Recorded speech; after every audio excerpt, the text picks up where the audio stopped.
Ćao svima i dobrodošli svi nazad na moj kanal, ja sam Nenad i evo me tu sa novim videom i danas naravno pričamo o Euforiji s obzirom na to da se završila prekjuče i oh my god, treća sezona koju ne znam da li je bilo ko žele, uključujući glumce koji glume u ovoj seriji, ali Sam Levinson je čuo money i znao da jedna jedina stvar koju on mora da uradi jeste da napravi sezonu koja neće imati smisla sa onim šta je Euforija nekada bila. Meni je ovo by the way drugi put da snimam ovaj video, s obzirom na to da sam prvi put snimio i da se nešto desilo sa mikrofonom da uopšte nije radio, tako da vama ako se dopadne obavezno ostavite like i prijavite se na moj kanal. Dole mi pišite šta ste vi mislili o ovoj trećoj sezoni Euforije jer verujem da će biti jako interesantno čuti sva mišljenja. I možete me zapratiti na Instagramu jer tamo sam bukvalno svake nedelje kad sam gledao epizodu kačio i dao svoje mišljenje i Sada lepo možemo da pređemo na video.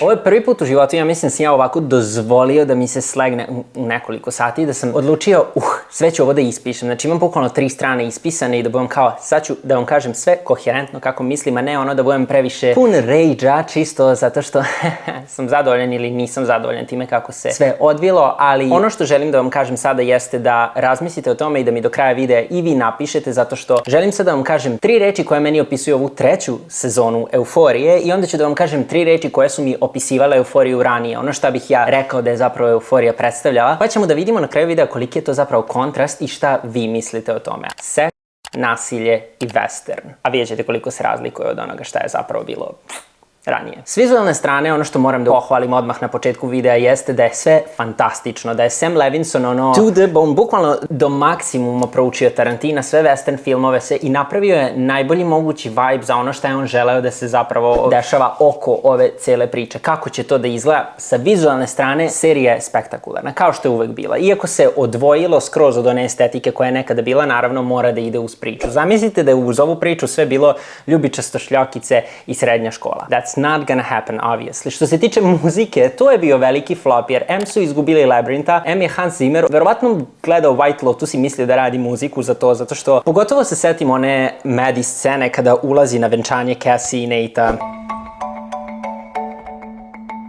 Now, what the hell was that? Ono što se desilo ove sezone jeste da smo otišli predaleko od onog šta je Euforija bila. I ne bi mi uopšte smetalo da se to zapravo desilo sa nekim dobrim shiftom. Da je između druge i treće sezone postojalo nešto što je objasnilo razvoj i menjanje ovih likova, da su došli do toga šta sada jesu, ali ono što se ovde desilo, ova sezona je predstavljala samo to da je on želeo da obesmisli svakog lika kog smo imali i problem je što je većina njih izgubila onaj veliki deo šta je zapravo te likove činilo nama dragim ili da smo ih jako mrzeli. I to je mogao jako dobro da pokrije u intro svake epizode kada je bilo ono kao priča o svakom od njih šta su radili od tih poslednjih nekoliko godina, ali ne, to definitivno nije pomoglo ovoj priči. Takođe ova sezona se dosta osjećala kao da je jako daleko od realnosti za razliku od onog šta je Euforija nekada bila. Na neki način su pokušali da postignu taj kao crtani vibe sa svom dramom, sa svim nasiljem, sa tim da je Tarantino vrlo očigledno bila velika inspiracija i sa tim da krv leti na sve strane, da se dešava ubistvo u svakoj epizodi, da uvek bude nešto toliko dramatično što na kraju uglavnom ne vodi ničemu, je nešto što je po meni lično stavilo mrlju na ovu seriju koja je bila ikonična zbog nečega šta je Euforija ranije jeste bila i šta je nosila. Moramo prvo da pričamo o tom delu nasilja i pokriću sve 3 reči koje mi opisuju tu treću sezonu i prva je definitivno nasilje.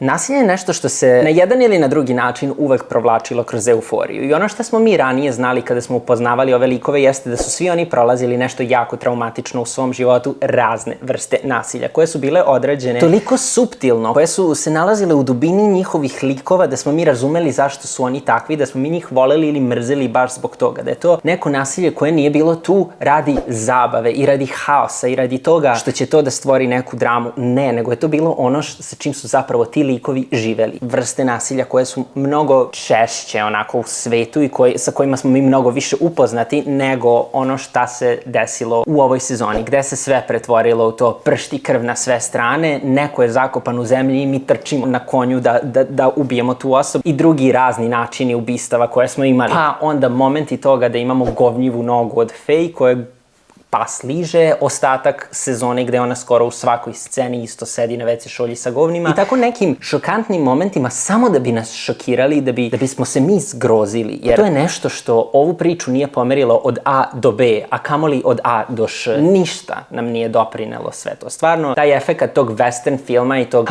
dramatičnog, imamo puške, imamo pištolje, imamo neke mitinge u nekim pustinjama otprilike gde će oni sada možda da se ubiju, a možda i ne, je nešto što nijednom od ovih likova nije doprinelo. Za razliku od onog šta je to nekada bilo. To je prva stvar koja nam jako odvaja euforiju od svega, to kao to njihovo casual nasilje. Pored toga, niko od ovih glumaca nije bio zainteresovan da bude u ovoj trećoj sezoni, možda jedino Sydney Sweeney, jer po njoj jedino deluje kao da je želela ovo zapravo da radi. Jacob Elordi, znači kad se prvi put pojavio ko Nate, ja sam bio u fazonu, on je njih molio da u jednom danu snimi sve ovo i ja istinski verujem da jeste. Rue, okej, Zendaya je uvek fantastična, ali znamo da ona isto nije želela ovo da radi. Jules, možda i bolje da nije bila tu, jer ono kako je pričala, kako je glumila, vrlo očigledno nije želela to da radi. Lexi ili Mada, pa to možda jednostavno i nije najtalentovanija glumica da bi mogla pokrije ono šta želi. Da pričamo o Alexi, Demi, odnosno Maddie, ne znam koliko je ni ona, koliko je njeno srce bilo u svemu tome. Jer postoji toliki razmak između ovih sezona da su oni svi nastavili sa svojim drugim projektima. Nisu želeli da im se desi ono što se dešavalo ranije kada su postojale serije koje su imale po 10 sezona, kao PLL, kao Gossip Girl, kao Očajne domaćice i sve to, gde su glumci ostali u tom jednom kalupu i nikada neće izaći iz tog lika. Znači nikada ih nećemo upoznati kao nešto drugo, jer se toliko snimalo, oni su živeli u tim serijama, a sada je drugačije vreme, oni su imali toliku pauzu i svi su nastavili jednostavno dalje. Druga stvar koja je veliki problem ove serije jeste seks,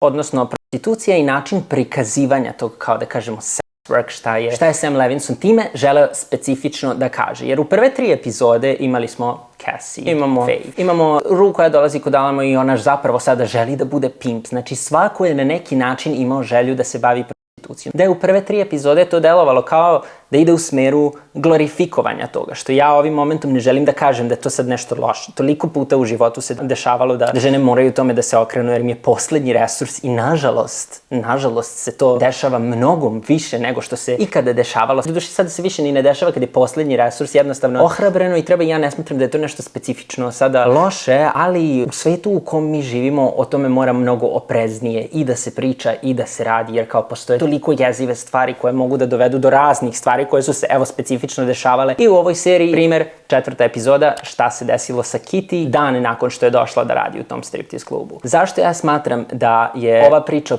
prostituciji o svemu tome otišla mnogo u pogrešnom smeru od onog šta je zapravo trebalo da se desi sa tim. Znači, prve 3 epizode je glorifikovanje toga, posle toga više nije bilo glorifikovanje. Posle toga je prikazana neka realnija strana toga i onda smo svi u fazonu kao bravo, he did that, znači potrudio se to zapravo da uradi, ali nismo tu stali. To je bio način na koji će Sam Levinson u ovoj sezoni da prikaže svaki mogući vid omalovažavanja žene. I svaka od njih koja se bavila bilo čime od toga korišćena da bismo mi nju gledali kao nešto mnogo niže i mnogo manje u celoj ovoj sezoni. Znači, toliko je bilo blamantno, toliko je bilo ponižavajuće. Sve šta se dešavalo sa Cassie je bilo kao koliko daleko možeš ti da odeš, iako znamo da Cassie jeste neko ko je od prve sezone tražio mušku validaciju. Cassie nije bila toliko plitak lik kao što je sada postala. Nakon nekog vremena kako se sve razvija, i Jules je sugar baby, i Maddie je sad na kraju sa Alamom morala da bire. Svi su morali na neki način da se okrenu tome kao vid velikog omalovažavanja žene, što generalno prostitucija ne mora automatski da ide hand in hand sa omalovažavanjem. Mislim da je neko drugi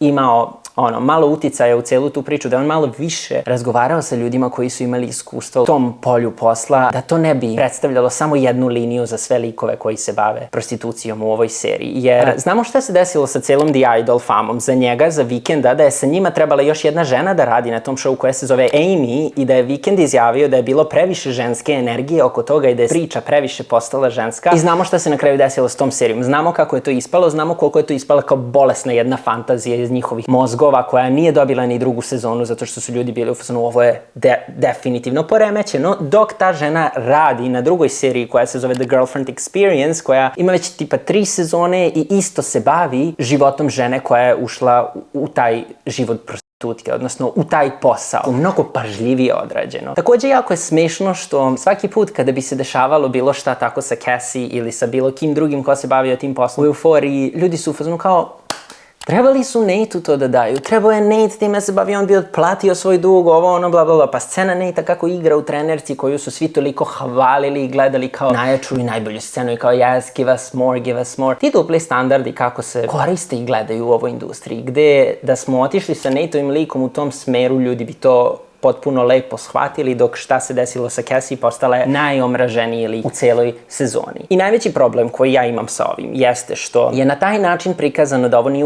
imalo nikakav uticaj na ženske likove u ovoj seriji. Bilo je tu samo da bi bilo, da bi njih izblamiralo i omalovažavalo. Primer koji mi odmah padne na pamet jeste film Poor Things, gde je to određeno na skroz drugačiji način, gde to jeste dovelo razne traume glavnoj osobi u tom filmu, jeste provuklo kroz razne problematične situacije, ali ono što je na kraju izašlo iz svega toga kroz to njeno seksualno buđenje i kroz sve te doživljaje koje je imala jeste ta spoznajanje same, to da je ona nešto odatle naučila, to da je ona izrasla iz toga. Videli smo u posljednjoj epizodi koliko je Cassie izrasla iz toga, s obzirom na to da je bukvalno bila glavni lik prvih 7 epizoda, u 8. nije postojala. Znači njena priča, njen put kroz to nije nju nigde dobro doveo i zato mislim da je ceo prikaz te prostitucije i te vrste posla u ovoj sezoni prikazana na jako pogrešan način. I da, možda možemo da pohvalimo i da kažemo što nije otišlo u tom smeru preteranog glorifikovanja ovo ono i dalje, that was the bare minimum. Moj problem sa ovim jeste to što se toliko stvari dešavalo. Znači u svakoj epizodi se zapravo toliko stvari dešavalo,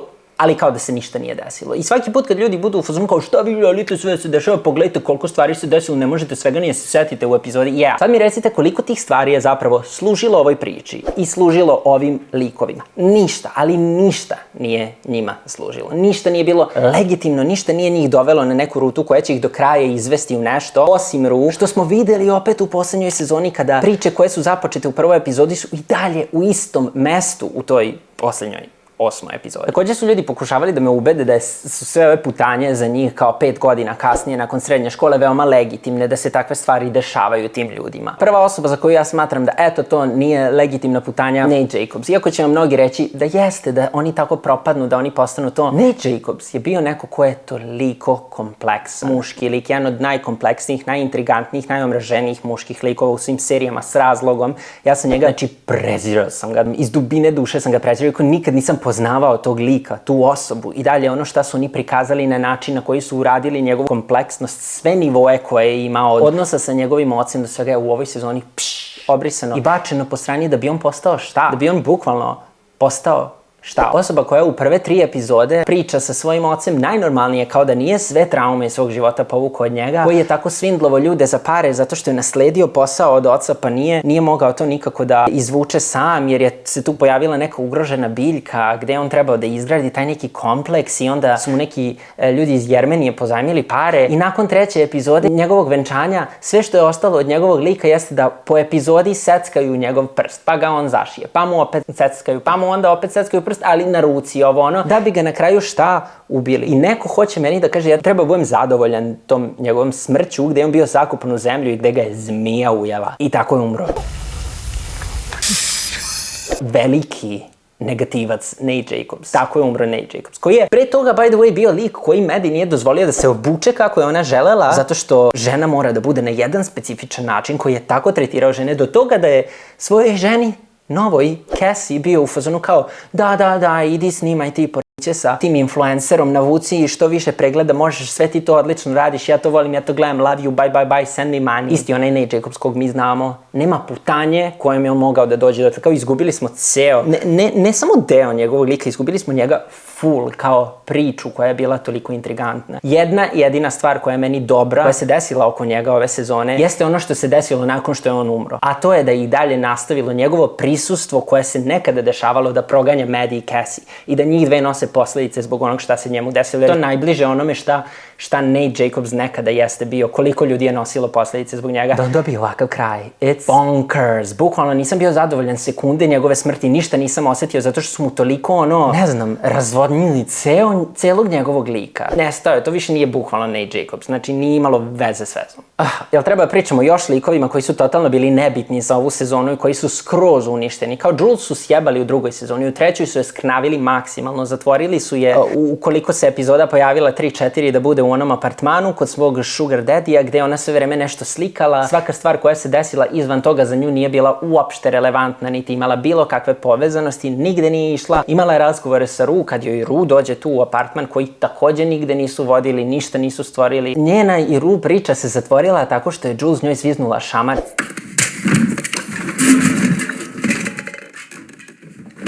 Posle je zvala i Ru nije imala svoj telefon da bi joj sjavila and that was it. To je bilo ono što se Jules desilo u ovoj sezoni. Nakon Ru smrti ona je uzela i naslikala tu neku sliku Ru koja by the way izgleda kao da je u paklu sa onim crvenim bojama sa strane, ali hoćete da mi kažete da se tako zatvara njen lik, da od prve epizode, tačnije druge gde smo mi nju upoznali do kraja se ona nije pomerila emotivno, mentalno, ni na koji mogući način, ni na koju stranu i da smo sve ono što je Jules nekada zapravo bila, šta je značila Ru, ostavili u pozadini. Bullshit. Lexi radi, ali i dalje ljubomorna na Cassie, i dalje živi u njenoj senci, i dalje je nezadovoljna, i dalje sve osuđuje oko sebe, sada na još višem nivou gde osuđuje Ru zbog njenog hrišćanskog buđenja, odnosno govori da su svi hrišćani jako judgmental, odnosno da svi osuđuju, da bi ona u posljednjoj epizodi postala ta hrišćanka donekle, da kažemo, kada se osjećala krivom zbog smrti Ru, iako nije ona bila kriva, što smo posle saznali, u svakom slučaju ona je uzela i čitala Bibliju i osjetila neko prosvetljenje, što je meni u ovoj sezoni bilo fascinantno, ali sam imao osjećaj da iz epizode u epizodu mene Sam Levinson pokušava da ubedi da ja treba da verujem u tako nešto specifično, da bi na kraju sve to ovako bacio i da bi čak i Ali, veliki vernik, izgubio tu svoju veru u sve što je imao zbog onog šta se zapravo desilo. Sve u svemu, Lexi, da nije postojala u ovoj sezoni, ni ona nam ne bi bila bitna jer se nije ni ona pomerila. Ja sad da pričamo o velikoj trojci, prvo ću pričamo o Cassie, zato što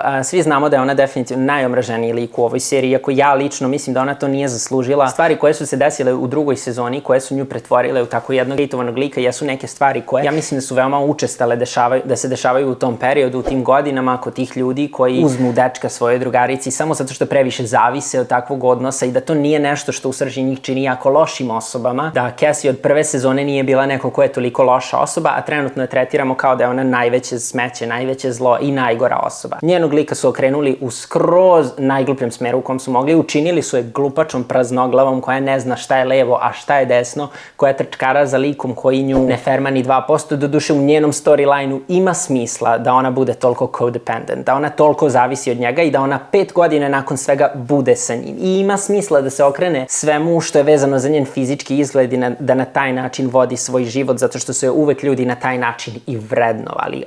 Ali šta su oni ovde uradili? Meni je jako tužno da je Sam Levinson dao, bukvalno bio u fazonu kao ja ću se da nahranim sve ljude koji već mrze Sydney Sweeney zbog toga šta Sydney Sweeney jeste i da Cassie otprilike pretvorim u Sydney Sweeney. Da dam tu kao municiju svima da je razapinju na sve strane i Sydney Sweeney koja je bila u fazonu yes, I want to do that, I want to do that. Što nikakve dubine Cassie u ovoj sezoni nije imala, osim toga da je bila praznoglava glupača koja je trčala od svog muža do influencera, do svega što joj nudi pare, do LA Nights, celog storyline-a koji znate koliko nije bio bitan? Također mogu da se ne desi, da se ne napravi nikakva razlika. Do toga da je ona izdala Maddie, koja, kao mislim, Maddie joj dala neki ugovor, šta se sa tim desilo? Thin air, skroz smo zaboravili na to, samo da bi se, eto, njih dve na kraju opet spojile nakon Nateove smrti, što meni s jedne strane ima smisla, ali s druge strane nisam zadovoljan zato što se one spojile tako whatever. To ne može tako lako da se desi. To ne može da se desi bez ikakvog objašnjenja. Isto je kao rupa koju smo imali između druge i treće sezone. Jesu njih dve sad doživele nešto zajedničko, traumatično, ali to nije dovoljno da se napravi tako veliki korak sledeći gde njih dve, wow, sad zajedno žive u onoj njihovoj staroj kući, wow, sad zajedno vode biznis, rade ovo, ono. Koji je početak Cassie i kraj Cassie sada da ona sedi sama i plače i nema nikog faktički u svom životu. Šta smo se tu pomakli? Šta smo tu uradili? Osim da smo napravili storyline koji je konstantno omalovažavanje i skrnavljenje njenog lika. Neki delovi su bili smešni, to je to što kažem da je kao cartoonish vibe, odnosno kao crtani vibe, smo imali momente. It's just me, Cassie, and that's my handle. Specifično sa njom, gde je bila comedy relief i ja sam se smejao, ja sam stvarno uživao u nekim momentima, ali nekad su otišli tako predaleko, kao cijela ona epizoda gde je ona bila ona gigantska verzija sebe kao monstrum. Razumeo sam ja šta su oni želeli time da kažu, ali su odlazili toliko kao daleko i preterivali sa time i razvlačili to da su izgubili čar toga. Znači da scene traju po 5 minuta gde ona stenje, slika se, gde je ogromna, gde su joj sise, kao razumeli bismo jednom, 2 puta, bilo bi suptilno. Sada više ništa u ovoj seriji nije suptilno, sve je on the nose i to je jedan jako veliki problem. I ajde pričamo 2 osobe koje mislim da su najmanje oštećene u ovoj sezoni, koje su nekako imale su dobar storyline, interesantan. Prvo ću da pričam o Maddie, koju odmah upoznajemo kao biznismenku koja sve radi samo da bi preživela. Znači živi na smetlištu, skuplja govno od svoje gazdarice. Ono što nju u nekom smislu čini kao lošom osobom, što moramo gledamo da je svako u ovoj seriji loša osoba, jeste to što, ona možda kao Cassie ne radi iste stvari, odabrala je suprotnu rutu, ne eksploatiše sebe, ali pomaže drugima i eksploatiše druge ljude u smislu da zapošljava devojke koje ona faktički prodaje i uzima neki procenat od njih. I u prvih nekoliko epizoda bilo mi okej, njeni tužni momenti na Nateom i Cassie weddingu, venčanju su imali su tu neku svoju čar zbog svega šta je to nosilo, pogotovo kada je njegova mama pričala o tome kako je on birao pogrešne devojke, dok je Maddie sada neko ko je možda najrelativno normalnija osoba. Maddie je bila sasvim okej do momenta dok se nije spojila sa Alamom, dok nije ušla u ceo taj deal, dok nije flipovala, imala taj svoj glup moment da ona pred njim kao kaže nešto da Ru potencijalno radi za DA i da priča o njima. Mislim, u kom univerzumu Maddie i koliko god želela neki uspeh i sve, mislim da su ona i Ru izgradile taj odnos u toku godina koji, by the way, opet nismo vidjeli kako su izgradile, ali neka bar je postojao, bar mi je bilo drago jer su držale tu neku srž serije i to. Dok šta se dešavalo u srednjoj školi ranije, da ona dođe i da kaže to pred njim znajući kakva je to mafija i kakav je to čovek. Takođe, posljednjih nekoliko epizoda, nešto što se dešava sa njom i sa Bishopom je bilo isto intrigantno, dok moram da spomenem da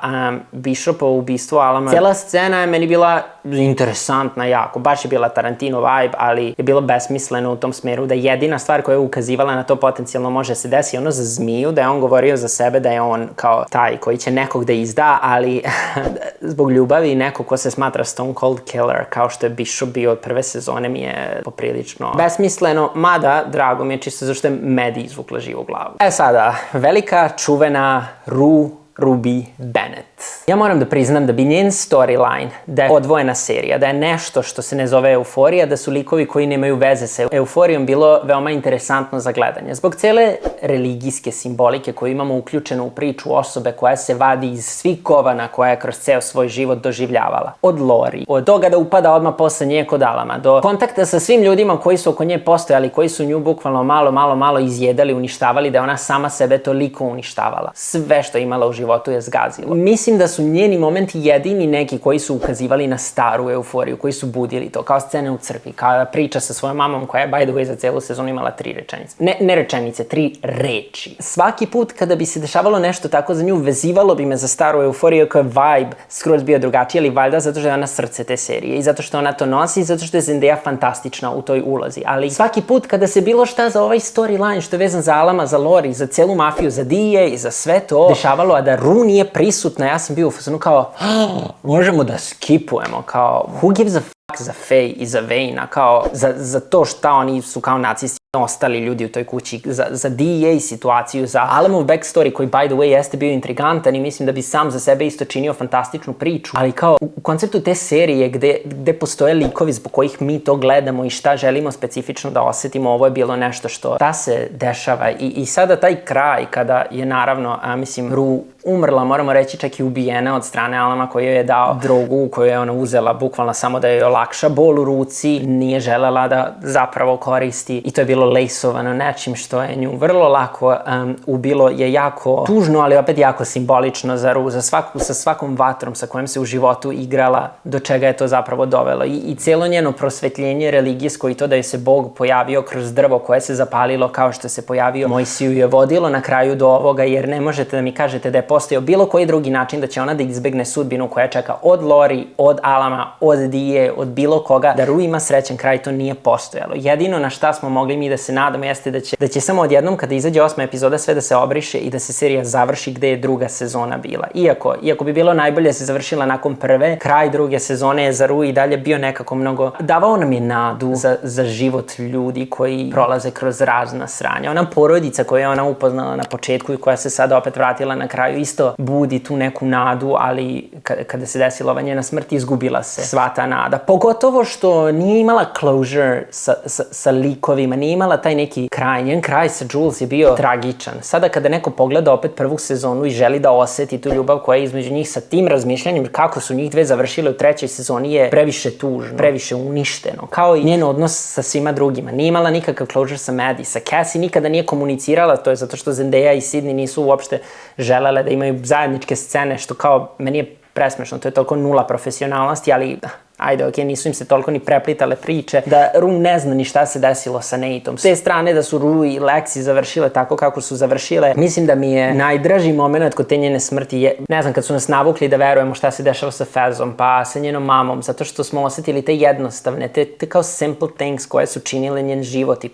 koje bi nju sada možda učinile potencijalno srećnom i ispunjenom i šta je nekada bila srž euforija, a to je emocija. A to je emocija koju ona osjeća za ljude oko sebe, kakva god ona zapravo bila. To je bio jedan jako lep i jako tužan moment, mislim se dosta ljudi rasplakalo otprilike kad je to gledalo. I onda Ali kada je pronašao šta se desilo sa njim, koji je prošao u životu razne ljude koji su doživeli takvu sudbinu i ovde mu se desio flip gde je skontao šta se desilo, da je Alamo taj koji je njoj to uradio i odlučio je da ide full Tarantino mod. I ona scena koja, by the way, je meni bila fantastična, iako ne znam da kažem koliko mi je bilo šta isto i tu doprinelo, zato što je već cijela Rue priča bila gotova. Bilo mi je fantastično jer je bila jako interesantna, bila je baš je skino Tarantina. Kada on ulazi u onaj striptease klub i to sve i onda pucnjava sa Alamom i Alama kog je sjeba u tom momentu neko kome on najviše veruje, a to je Bishop tako što je izvukao one metkiće, pa Maddie koja je zamalo nastradala, Kitty i njeno novo dupe koje je by the way imalo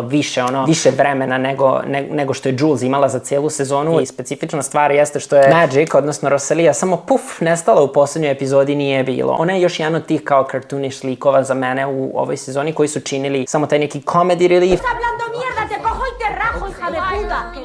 Ta dva dela finala su mi bile super, ostalo mi je bilo poprilično dosadno. Znači, videli smo koliko stvari se dešavalo u epizodama, ali ono što nam najviše dokazuje da je ova sezona bila jedno veliko ništa jeste to kako se ova poslednja epizoda završavala. Koliko smo zatvorili priču samo za Rue i potencijalno za Maddie, a ostali likovi, whatever the fuck happened to them. Cassie kao da nije bila glavni lik cele sezone. Znači, Cassie u posljednjoj epizodi, nobody cares. Lexi, nobody cares. Jules, jedva je bila tu. Više su Faye i Vane imali screen time-a i Lori i svi, nego oni likovi zbog kojih mi zapravo volimo ovu seriju. Moram da kažem, moje omiljene epizode u ovoj sezoni, četvrta, definitivno mislim da je bila najjača. I ova poslednja zbog ovih momenata, zato što su kao highs were very high. Stvarno se osjećam kao da je falilo nešto između i pronašao sam nešto kako je neko opisao, bukvalno kako je neko opisao ove epizode i moram da vam kažem to, gde pišu da je serija part horror, part gangster film, part Tarantino, thriller i part soft porn. Ponekad sve to u jednoj epizodi. Da je Levinson